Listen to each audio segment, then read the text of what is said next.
Did I like it that my wife bitched at me, or that I got in a fight with her every single time that we came back from vacation for literally like 4 years? No, I hated it. It sucked. I just wish it was earlier that one of us said, what the hell is going on? Like, up until I open the door, we both really want to hang out with each other. And then the moment it happens, it collapses. What's going on? Welcome to the Ignited Recovery Podcast, a new way forward for anyone looking for answers but feeling left out. If you've been searching for empowerment, triumph, and purpose, you've found them right here. You won't hear the same solutions, and you're not going to have any excuses to fall back on, because Ignited Recovery allows heroes to rise and become their best selves. I'm Dr. Sophie Jaffe, and I can't wait to be your guide on this journey. Are you ready to become an ignited hero?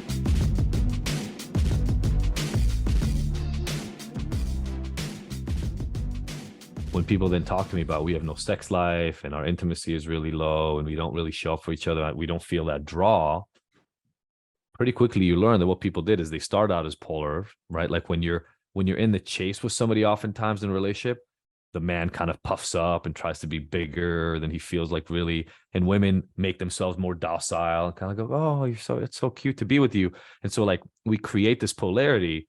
But then over time, a lot of times in coupleships, it just kind of evens out. Man starts not being able to kind of hold that space. Woman steps in to fill in some of those roles.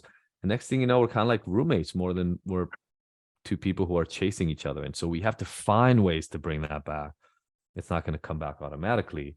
We have to practice it, right? Once we've screwed up for long enough, or once we haven't shown up as the authentic version of ourselves, we've gotten somewhat emasculated by our own doing, right? We got comfortable and we kind of stepped into this other role. And in a way, you have to show back up. You have to, or maybe it's never been there. You have to bring out this man in you. And I was thinking to myself that was hard, but then I thought about the other side of that. And it is the partner. And again, I'm talking very stereotypically about male-female relationships, but the partner had to come and step in and fill that void. And at least most partners I've met, they don't want to play that role all the time. They want to be taken care of sometimes. Like they want to be held. They don't want to do the holding. And so I know this with Sophie for sure. Like for her, the challenge is in trusting, relaxing, and letting go and believing that I'll actually step into it.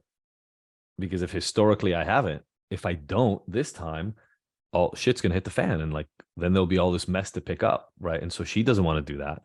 One of the biggest examples I can think of is we talked about travel. I would travel for work. Sophie used to do it less. Now we're maybe about equal. I travel a little bit more, but I would travel for work. And we would always play out this thing where when we were gone from each other, there would be this charge. I'm really bad at staying in touch when I'm gone because I'm working, but there'd be this charge on the way back. Like we really, really wanted to go. I can't wait to see you. Can't wait to get back. But the moment that door would open upstairs, no matter who was coming back, we'd get in a fight.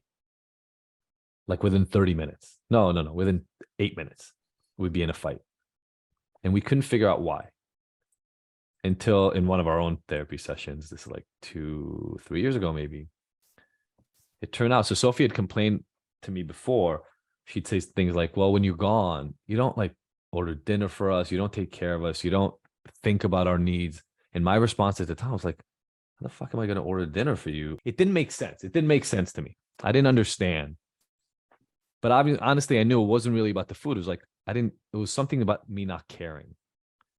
But it kept happening over and over and over. So one day I called a therapist. I'm like, we got to figure this shit out. I don't know what's going on. But it got bad. So we sit there, and then what came out of Sophie was when she left, every time she went on a trip, and this was true, she would take care of everything. Like if she was gone for 3.5 days, from an hour before her flight, like she had to take the Uber for the flight, till the moment she walked back in the house, by 30-minute or 1 hour increments, there would be a schedule. My parents are coming on Sunday to hang and play with the kids, and this babysitter's coming on Thursday. Like everything. I hated it. I hated it always, but she just kept doing it. And I never said anything really. And what turned out that happened, she was like, before I leave, I take care of everything you guys have to do. And then even when I'm on vacation, because I'm the contact person, everybody's texting me and, hey, are the kids being picked up this time or this time? What's happening? Like she was not able to even go on vacation because she was managing things from a distance. and it was pissing her off. But instead of letting that part go because she didn't know if she didn't trust that I would step in and do it right, she just expected me to do the same thing when I left, which is the most unnatural thing for me. Obviously, I trust her. I'm going to work. I might be with a client for literally 7 hours in a room. Like, I'm not ordering you lunch. I might not eat my own damn lunch. Like, I don't know what's happening. So it didn't make sense. But the moment she talked about it that way, all of a sudden it made so much more sense. Here she is working her ass off before vacation and on vacation to make sure I'm taken care of. And when I leave, I'm like, fuck you. Enjoy, right? I'm out. But weirdly, the solution was actually for her to step away from doing the work. So she wanted me to do more work. And what we worked out was like, no. Soph, go on vacation. I got this. These are my kids. Trust me, they're going to be okay. We made an agreement, First trip she went on, she couldn't do it. Still itinerary. Second trip she went on, a little less. Third trip, it was mostly relaxed. It was only the fourth trip, so we're talking like 6 months to a year after we made that agreement, that she finally went on a trip when she just packed her damn bags, left, and didn't give me any instructions. And guys, when she came back from that trip, she literally said, she was like, oh my God, that feels like the first vacation I've taken alone since we had Kai. Kai was 11 years old at the time. So for 11 years, she didn't feel like she had any alone time.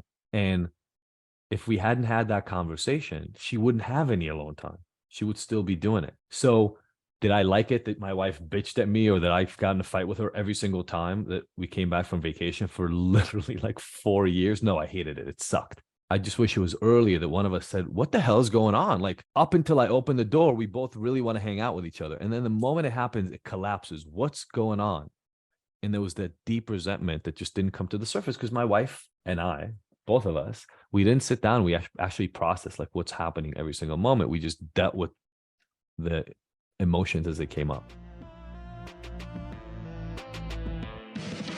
Thank you for tuning in to the Ignited Heroes Recovery Podcast. I really hope you found the information here useful and that we'll see you back here next week. And look, I want to make sure that this podcast is the most useful it can be for you. So please let me know by emailing info@ignited.com if there are any specific topics or questions you'd like to have addressed. As usual, if you like this episode, I would love for you to leave us a 5-star review and rating. Thanks, and see you next week.